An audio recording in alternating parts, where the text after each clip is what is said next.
you for tuning in to GoUpstate.com's Friday Night Preview. We're in week 2 of Upstate football action. I'm Ashley Stevens, and we're here with Herald-Journal sports writer Jason Gilmer.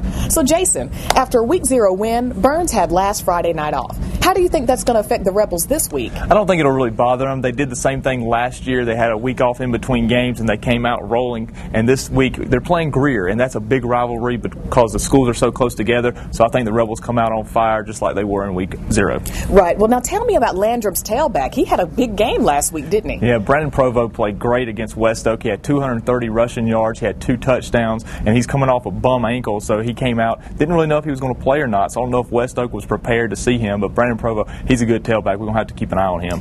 Great. Now, we all know Woodruff got plenty of points last week, but they faced rival Clinton. How do you think the game will turn out? That's going to be a tough game for Woodruff just because it is Clinton, and that proximity again brings a lot of rivalry to the table, and those two teams go at it a lot.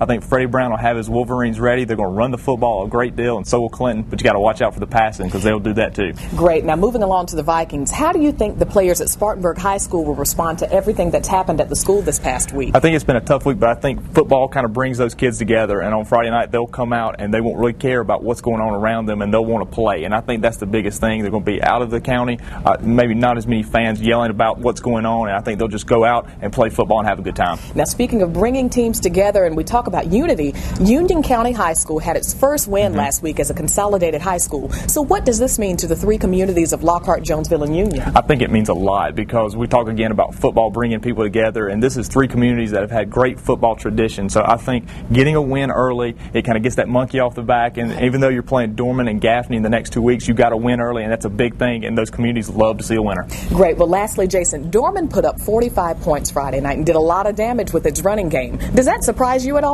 No, not at all. In 2000, when they won the state championship, they were a spread team, but they ran the ball effectively out of that spread, and that's what they're doing now. They've got some really good tailbacks and a good quarterback who has stepped in and played well. I think they could continue to do that with this running game and get a lot of yards. Thank you so much, Jason. Again, we're here with Herald-Journal sports writer Jason Gilmer, and I'm Ashley Stevens. You just tuned in to week 2 of Friday Night Football Preview on GoUpstate.com.